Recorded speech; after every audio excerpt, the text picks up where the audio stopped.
नमस्कार दोस्तों, स्वागत है आपका अपने वाईपी एजुकेशन ट्रिक परिवार में। हमारा उद्देश्य है आपकी तैयारी को आसान बनाना ताकि आप हर कॉन्सेप्ट को स्पष्ट रूप से समझ सकें और अपने लक्ष्य की ओर निश्चित होकर आगे बढ़ें। आप दोस्तों वीडियो को अंत तक अवश्य देखना। अगर आप सीटेट 8 फरवरी 2026 वाले एग्ज़ाम में बैठ रहे हैं तो ये वीडियो आपके लिए बहुत ही महत्वपूर्ण होने वाली है। टॉपिक का नाम है, देखिए, इंक्लूसिव एजुकेशन। इंक्लूसिव एजुकेशन दोस्तों 5 अंक का पूछा जाता है। 5 अंक समझो इस वीडियो, अगर आप ये वीडियो देख लेते हैं तो 5 अंक पक्का हो जाएगा। सीटेट में हर बार इंक्लूसिव एजुकेशन से 5 सवाल आते हैं और 90% बच्चे यहीं पर गलत कर देते हैं। तो आज की ये वीडियो आपके 5 नंबर पक्के करा देगी। मैं दोस्तों 5 बार सीटेट पास कर चुका हूँ और यह वीडियो वही इंक्लूसिव एजुकेशन है जो पेपर में सीधा आता है। चलिए बिना किसी देरी के वीडियो को करते हैं स्टार्ट।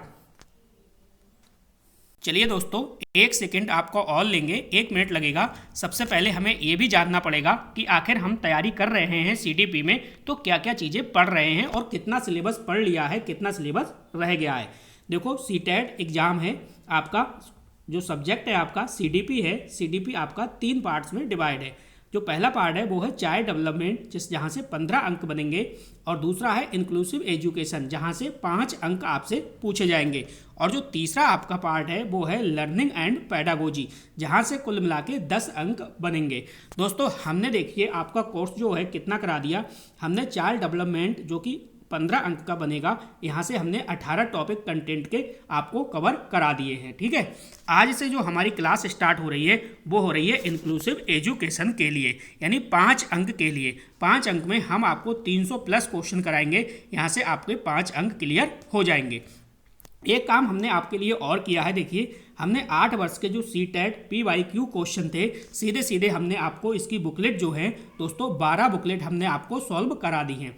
इसके लिए हमने प्ले लिस्ट तैयार कर दी है। आप प्ले लिस्ट से एक एक वीडियो को अच्छे से कवर कीजिएगा। आपकी सीडीपी बहुत बेहतरीन हो जाएगी, बहुत मजबूत हो जाएगी। समझो सीडीपी का आपको मास्टर बना के एग्जाम में बैठाएंगे। इसके बाद जब ये कोर्स हो जाएगा आपका तो आपको रिवीजन भी कराएंगे। रिवीजन के साथ साथ 1000 हम आपको क्वेश्चन कराएंगे पॉइंट टू द पॉइंट। ठीक है, और 500 MCQs प्लस भी क्वेश्चन हम आपको कराएंगे। एक एक क्वेश्चन हम आपको रटा के बिठाएंगे सीटेट के क्लास में। अब बिना किसी देरी के करते हैं दोस्तों वीडियो को स्टार्ट। चलिए दोस्तों, जो भी इम्पोर्टेंट जो पॉइंट होंगे हम आपको साथ साथ में बताते चलेंगे और आप उन पॉइंटों को नोट करते हुए चलना। देखो, इंक्लूसिव एजुकेशन क्यों ज़रूरी है। देखो, यहाँ पे अपने लोग भारत के निवासी हैं और भारत में दोस्तों हर कक्षा में जो बच्चे होते हैं वो अलग अलग होते हैं। अब हर कक्षा में बच्चे अलग अलग होंगे तो जाहिर सी बात है दोस्तों, कोई बच्चा तेज सीखता है, कोई बच्चा धीरे सीखता है, कोई बच्चा दिव्यांग है और कोई बच्चा सामाजिक रूप से पिछड़ा हुआ है। लेकिन दोस्तों शिक्षक का क्या काम है। देखिए, शिक्षक जो है, शिक्षक बच्चे के लिए, सभी बच्चों के लिए समान है। यानी जो शिक्षक है, शिक्षक के लिए जो सभी बच्चे हैं वो समान हैं। इसी सोच से जन्म हुआ है किसका, समावेशी शिक्षा का। तो ये पॉइंट जो है, ये पॉइंट आप याद कर लीजिएगा।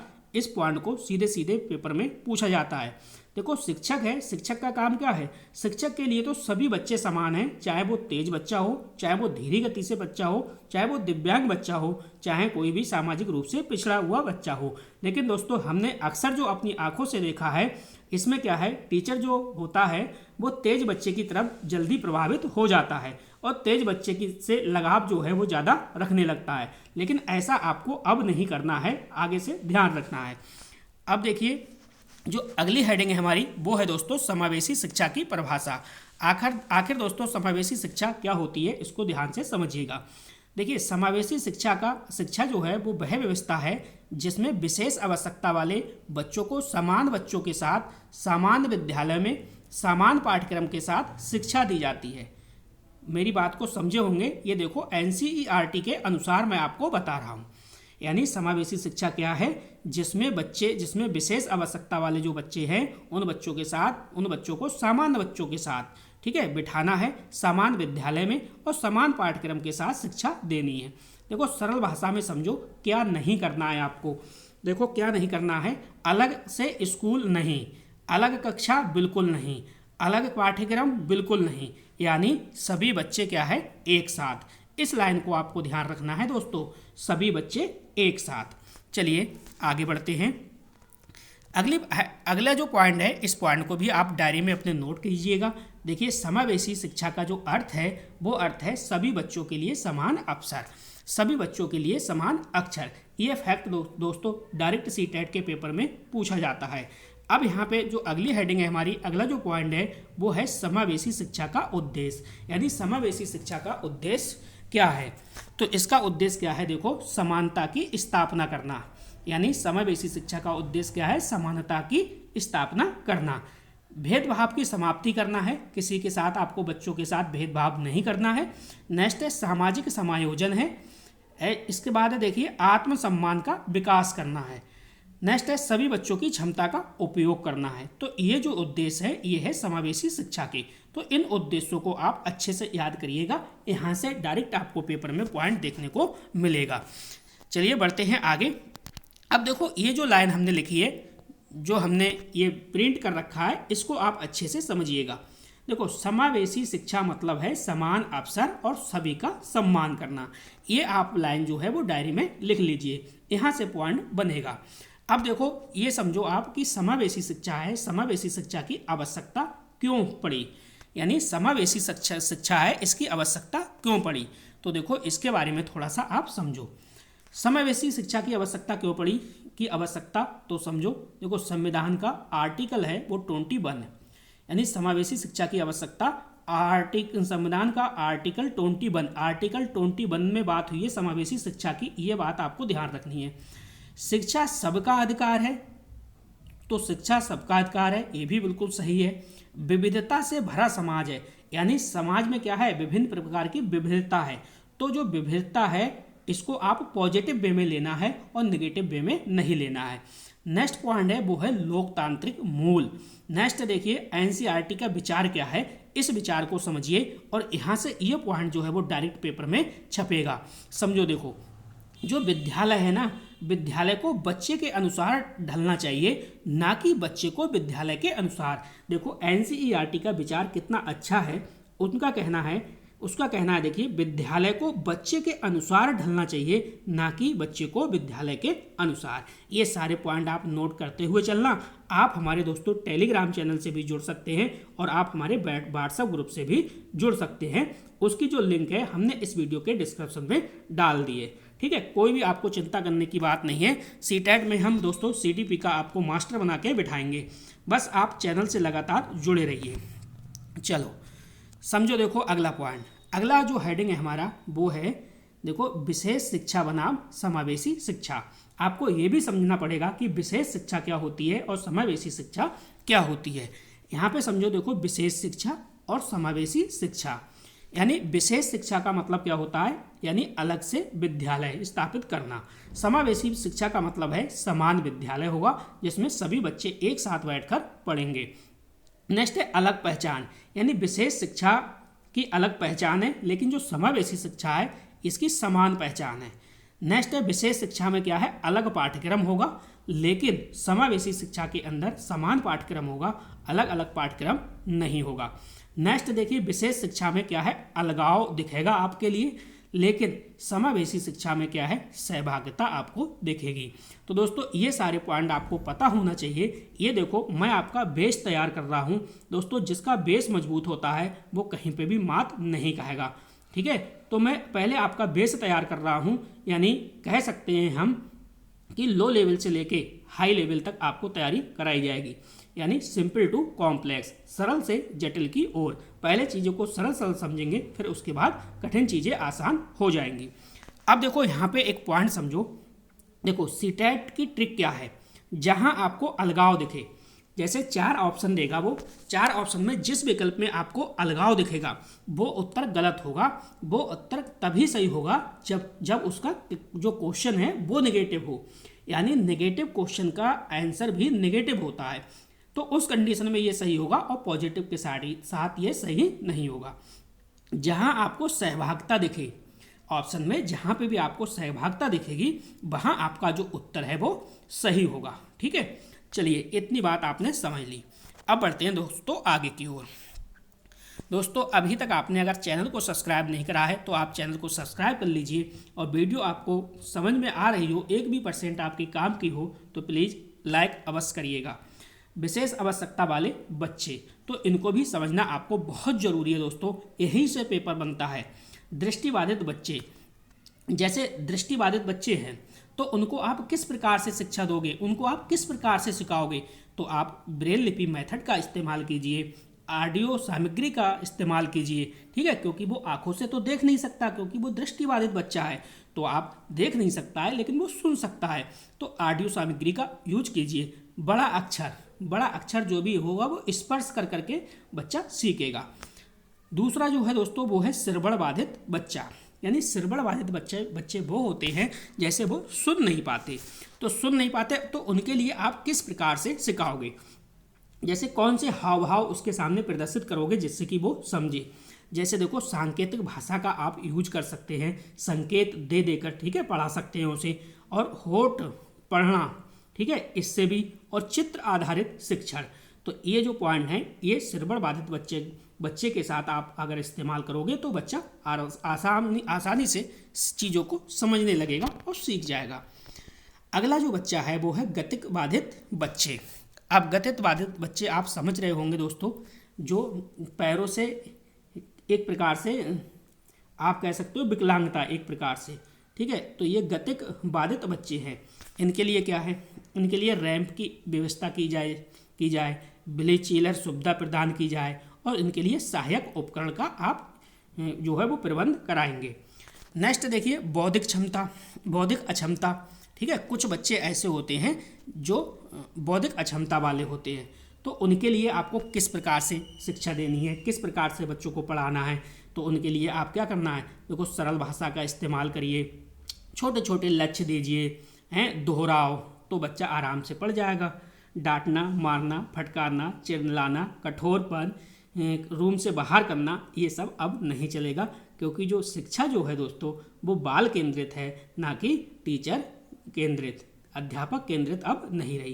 पहले थी टीचर सेंटर्ड एजुकेशन, पहले थी, लेकिन अब हो चुकी है बाल केंद्रित शिक्षा। तो ये आपको ध्यान रखना है। आपके लिए दोस्तों इस समय जो है वो बालक ही भगवान है, बालक के ही अकॉर्डिंग आपको सारी चीज़ें करानी होंगी। चलो अगला जो हमारा पॉइंट है दोस्तों, यहाँ से क्वेश्चन 101% यानी 101% यहाँ से छपेगा पेपर में, ये मैं आपको लिख के दे सकता हूँ दोस्तों।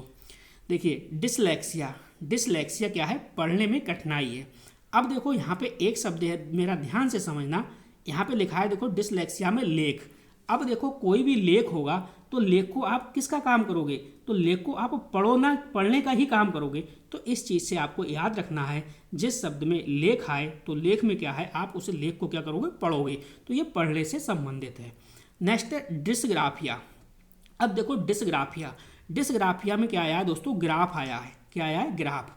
अगर मैं मान लो आप हाई स्कूल के स्टूडेंट हैं और मैं आपको आपका पेपर जो मैथ का है और मैं आपको क्लास में एक ग्राफ दे दूं, तो ग्राफ पे आप क्या करोगे, तो कहोगे आप कि सर मैं ग्राफ पे तो क्या है लिखने का काम करूंगा, ग्राफ पे तो लिखूंगा। बिल्कुल सही आपने पकड़ा, ये लिखने में कठिनाई, यानी डिस्ग्राफिया में क्या होता है, लिखने में कठिनाई। नेक्स्ट देखिए डिस्कैलकुलिया है गणित से संबंधित। अब देखो एक सब्जेक्ट है मैथ यानी गणित। अब गणित में कैलकुलेशन होती है ना, आप कहोगे सर बिल्कुल गणित में कैलकुलेशन होती है, तो यहाँ पे आ रहा है देखो कैलकू।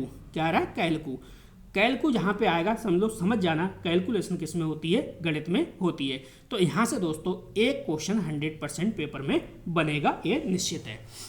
अब यहाँ से समझो, देखो सीटेट में सबसे ज़्यादा जो पूछी जाने वाली लाइन है वो है दोस्तों, अधिगम अक्षमता बुद्धि से संबंधित नहीं होती। इस बात को आप अपनी डायरी में नोट कर लीजिए, ये बहुत अच्छी बात है दोस्तों, बहुत अच्छा पॉइंट है।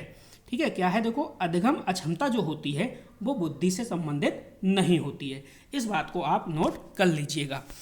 अब चलते हैं, देखिए शिक्षक की भूमिका, यानी शिक्षक की भूमिका क्या है। चलो इस पॉइंट को समझते हैं, काफ़ी अच्छा पॉइंट है और यहीं से तो पेपर बनता है दोस्तों, यही तो पॉइंट पूछे जाते हैं।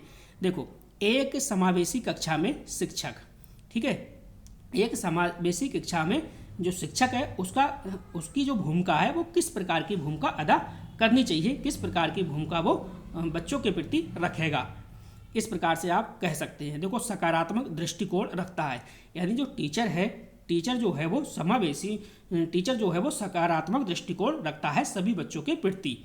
किसी बच्चे को कमज़ोर नहीं मानता, यानी किसी बच्चों को कमज़ोर नहीं मानता। देखो मैं व्यक्तिगत शिक्षक की बात नहीं कर रहा हूँ, ठीक है, ये बात आपको ध्यान रखना है।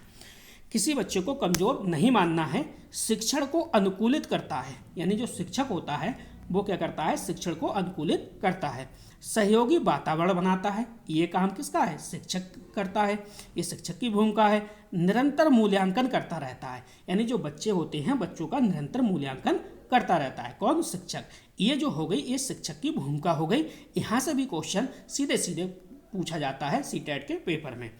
तो उम्मीद करता हूँ यहाँ तक आपके समझ में आया होगा। अब देखो फैक्ट, जो मैंने ये फैक्ट डाला है इसको आपको डायरी में नोट कर लेना है, ये आपके काम का है। फैक्ट क्या है, देखो समावेशी शिक्षा की सफलता शिक्षक के दृष्टिकोण पर निर्भर करती है, यानी समावेशी शिक्षा की सफलता जो है वो शिक्षक के दृष्टिकोण पर निर्भर करती है। अब कहोगे सर ये कैसे होगा, देखो टीचर भी एक समान नहीं होते, कोई टीचर किसी व्यवहार का होगा, कोई टीचर किसी व्यवहार का होगा, तो टीचर पर डिपेंड करेगा ना कि वो समावेशी शिक्षा है का इस्तेमाल कर रहा है या नहीं कर रहा है। बहुत लोग करते हैं, बहुत टीचर करते हैं, बहुत टीचर नहीं करते, वो इसकी जो है अभी भी अवहेलना करते हैं। तो ऐसा नहीं करना चाहिए। देखो मैंने पहले भी कहा था, चाहे बच्चा विकलांग हो उसका भी सम्मान करो, चाहे वो आर्थिक पृष्ठभूमि से आया हो, गरीब बच्चा हो उसका भी सम्मान करो, चाहे वो बहुत प्रतिभाशाली हो, चाहे वो बहुत कमज़ोर हो, चाहे वो मंदबुद्धि हो, सभी का आपको सम्मान करना है, सभी को एक समान समझना है। ऐसा नहीं करना है कोई बच्चा तेज है तो उसके प्रति आकर्षित हो गए और वही बस क्लास का मॉनिटर आपने बना दिया और सारा काम उसी से लेना देना, और कमज़ोर बच्चों से बात भी नहीं करनी और सीधे सीधे डंडा चलाना या फिर उनको रूम से बाहर करना। प्लीज़ आप ऐसा नहीं करिएगा। अब देखो यहाँ पे दोस्तों शिक्षण रणनीतियाँ, शिक्षण रणनीतियाँ क्या हैं, देखो बहुसंवेदी शिक्षण, सहपाठी शिक्षण, गतिविधि आधारित शिक्षण, व्यक्तिगत ध्यान, एक तरीका सबके लिए नहीं होना चाहिए।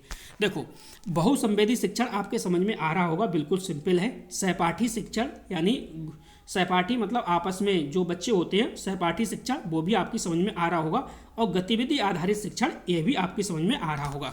यानी गतिविधि आधारित अगर शिक्षण कराओगे तो बच्चे खेल खेल में बहुत आसानी से चीज़ें सीखेंगे और बोरिंग नहीं होंगे, और रोजाना क्लास में भी भरपूर संख्या में बच्चे आएंगे। दूसरा है व्यक्तिगत ध्यान। दोस्तों आपको प्रत्येक बच्चे का व्यक्तिगत ध्यान भी आपको रखना होगा। नेक्स्ट देखिए, एक तरीका सबके लिए नहीं होता। देखो एक तरीका क्लास में सबके लिए नहीं होता, वो कैसे, देखो एक क्लास में आपको विविधता दिखाई देगी। कोई बच्चा कमज़ोर होगा, कोई मंदबुद्धि होगा, कोई मीडियम होगा, कोई कैसा भी होगा, कोई कैसा भी होगा। तो एक तरीके से सबको नहीं पढ़ाना है, उसकी ज़रूरत के हिसाब से आप उसे डील अच्छे से करिए, ठीक है। तो ये दोस्तों शिक्षण रणनीतियाँ हो गई। अब देखो कानून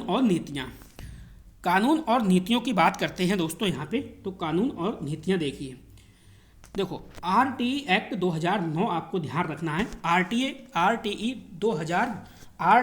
एक्ट 2009 क्या कहता है, ये इसने यही कहा है कि भाई 6 से 14 वर्ष की जो शिक्षा है वो अनिवार्य है। ये आरटीई एक्ट 2009 के अकॉर्डिंग है, इसको आपको ध्यान रखना है। इसके बाद बात करते हैं आरपीडब्ल्यूडी एक्ट 2016। आरपीडब्ल्यूडी एक्ट 2016 के अनुसार 21 प्रकार की दिव्यांगता है, ठीक है। जो विकलांगता है, विकलांगता को ही अब दिव्यांगता शब्द दिया गया है। तो 21 प्रकार की क्या है, दिव्यांगता है। शिक्षा में समान अधिकार है, ठीक है, आरपीडब्ल्यूडी एक्ट के अनुसार। इसको दोस्तों नोट कर लेना आप किसी भी डायरी में, यहाँ से 101% क्वेश्चन पेपर में पूछा जाता है। एनईपी 2020 जो है वो समावेशी शिक्षा पर विशेष बल देती है। एनईपी 2020 समावेशी शिक्षा पर क्या करती है, विशेष बल देती है। अब देखो इम्पोर्टेंट जो फैक्ट है उसको समझो। आरपीडब्ल्यूडी एक्ट 2016, देखो सामान्य भ्रम क्या है उनको थोड़ा सा समझो। इनको समझ गए आप तो दोस्तों आराम से पेपर बना लोगे, ठीक है। चलिए समझते हैं। देखो सामान्य भ्रम क्या है, सामान्य भ्रम की पहले बात करते हैं। समावेशी शिक्षा केवल दिव्यांगों के लिए है। दोस्तों जब भी विकल्प में आए कि समावेशी शिक्षा केवल दिव्यांगों के लिए है, वो आंसर गलत होगा। सही उसी कंडीशन में होगा जब क्वेश्चन ही नेगेटिव होगा। दूसरा है इससे सामान्य बच्चे प्रभावित होते हैं, तो ये दोस्तों गलत है। ठीक है, अब देखो सच क्या है। सच क्या है वो हम आपको बता रहे हैं। सच जो है वो है समावेशी शिक्षा सभी बच्चों को बेहतर बनाती है। इस पॉइंट को आप दोस्तों नोट करिएगा। समावेशी जो शिक्षा है वो सभी बच्चों को क्या करती है, बेहतर बनाती है। अब हम पहुंचते हैं निष्कर्ष पर। भाई निष्कर्ष क्या निकला समझो। समावेशी शिक्षा कोई योजना नहीं है। समावेशी शिक्षा जो है वो कोई एक योजना नहीं है, ये बात आपको ध्यान रखना है। यह एक शिक्षक की सोच है। ये क्या है दोस्तों, यह एक शिक्षक की सोच है। पहले भी आपको बताया गया है ऊपर, भाई शिक्षक पे डिपेंड करता है कि भाई वो समावेशी जो शिक्षा है उसको लागू अपने क्लास के अंदर कर पा रहा है या नहीं कर पा रहा है, या अपने स्कूल में समावेशी शिक्षा को यूज कर रहा है, वो इस्तेमाल कर रहा है या नहीं कर रहा है। तो ये आपको बताया गया कि जो समावेशी शिक्षा है वो कोई योजना नहीं है, यह एक क्या है, शिक्षक की सोच है। अगर आप एक अच्छे शिक्षक बनना चाहते हैं तो याद रखिए आपके लिए दोस्तों हर बच्चा सीख सकता है, बस तरीका अलग हो सकता है। यानी हर बच्चा सीख सकता है, बस तरीका अलग हो सकता है। तो दोस्तों मैं आपको बता दूं, देखिए ये पार्ट वन था, ये पार्ट आपका वन था। ठीक है, थोड़ी सी 1 मिनट और रुकिए, मेरी बात को सुन लीजिए। ये आपका इंक्लूसिव एजुकेशन है, इसका ये पार्ट वन था। ठीक है, पार्ट वन। अब इसके कम से कम 7 से 8 पार्ट आपको देखने को मिलेंगे। 7 से 8 पार्ट। 7 से 8 पार्ट में हम आपको 300 प्लस MCQs क्वेश्चन करा देंगे, जिसके अंदर से समझो 300 प्लस के अंदर अंदर ही क्वेश्चन आपके 5 क्वेश्चन फंसेंगे। इससे बाहर आपका पेपर नहीं जाएगा। बस एक एक पार्ट को आपको अच्छे से देखना है और चैनल से आपको जुड़े रहना है। दोस्तों एक भी % अगर ये वीडियो आपको समझ में आई हो, अच्छी लगी हो, तो इस वीडियो को आप अपने पास रोकना नहीं है, बस शेयर कर देना है। शेयर कर देना है, अपने भाई बहनों के ग्रुप में शेयर करिए, सभी को शेयर करिए, ताकि सभी बच्चे अच्छे से पढ़ सकें और सीटेट के एग्जाम को पहली बार में ही पास कर सकें। तो बस इस वीडियो में इतना ही था। वीडियो देखने के लिए आपका बहुत बहुत धन्यवाद। मिलते हैं नेक्स्ट वीडियो में न्यू टॉपिक के साथ। Thank you.